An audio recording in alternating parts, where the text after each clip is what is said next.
राष्ट्रपति को भेटिला विश्व विजयी भारतीय महिला क्रिकेट टीम। विश्व चैंपियन भारतीय महिला क्रिकेट टीम रो सदस्य माने गुरुवार राष्ट्रपति भवन ने राष्ट्रपति श्रीमती द्रौपदी मुर्मू को भेटिछन्ते। दलर अधिनायक हरमनप्रीत कौर राष्ट्रपति को एक जर्सी उपहार देथिले। ए जर्सी रे समस्त खेलाड़ी दस्तखत रहिছে। विश्वकप को मध्य हरमनप्रीत राष्ट्रपति को प्रदान करथिले। विजयी दल को राष्ट्रपति अभिनंदन जणाइबा सह सेमानक विजय देशर अगणित युवपीढ़ी को प्रेरणा देव बोली कहिथिले।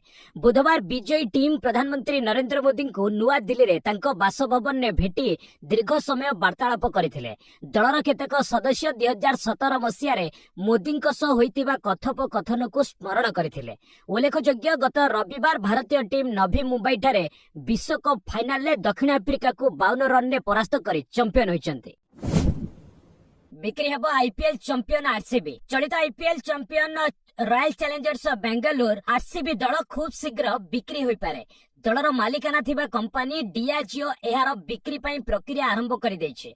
डियाजिओ रो सहयोगी कंपनी यूनाइटेड स्पिरिट्स कहिछि जे आरसीबी तांकर मुख्य व्यवसाय मद पानीयर अंश नुहे, तेणु सेमाने एथिरे थिबा निवेश को बिक्री करबाकू चाहुचंती। ए बिक्री प्रक्रिया 2026 मार्च सुद्धा शेष हेबार संभावना रहिছে।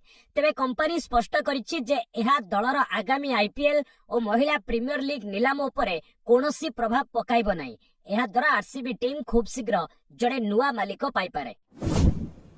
बेटिंग आप मामला रे राइना और धावन का 11.14 कोटी संपत्ति जबत कला ईडी। बेटिंग आप आर्थिक अनियमितता मामला रे दुई पूर्वतन भारतीय क्रिकेटर सुरेश राइना और शिखर धावन को पाई समस्या बढ़िबार लागिছে। गुरुवार प्रवर्तन निर्देशालय तथा ईडी पक्षरु उभय खेलाड़ी मोट 11.14 कोटी टंकार संपत्ति को अस्थायी भाव में जबत करिছে। जबत संपत्ति मध्य रे राइना 6.64 कोटी टंकार म्यूचुअल फंड निवेश एवं धावन 4.5 कोटी मूल्यर अस्थावर संपत्ति सामिल रही। तदंतरु जना पड़िथिला जे राइना और धावन विदेशी कंपनी सहित मिसी बेआईन बेटिंग कंपनी को प्रोत्साहित करथिले। उल्लेखयोग्य बेटिंग आप मामला रे अन्यतम भारतीय क्रिकेटर युवराज सिंह और रबिन उत्थापांक सह अभिनेता सोनू सूद को मध्य ईडी पक्षरु जेरा करा जायथिला।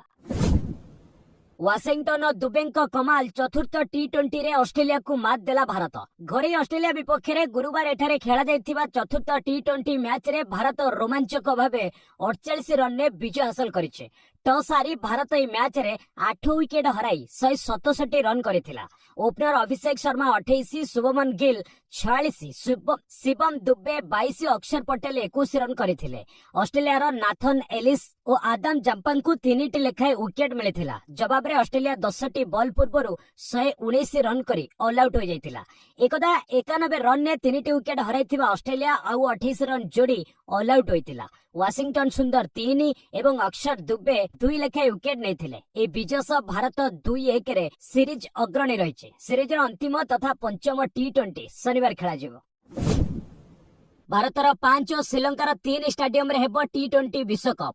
आसंता वर्ष हेबाकु थिबा टी20 विश्वकप पई आईसीसी वेन्यू चूड़ांत करिছে। मोट 8टी स्टेडियम रे विश्वकप रो समस्त मैच खेला जिवो। भारतर 5टी और श्रीलंकार 3टी स्टेडियम रे संपूर्ण टूर्नामेंट हेबो। भारत और श्रीलंका मिलित भाबे एहाकु आयोजन करिवे। मोट 20टी दल शामिल हेबे। आसंता सप्ताह रे आईसीसी वेन्यू घोषणा करिवो।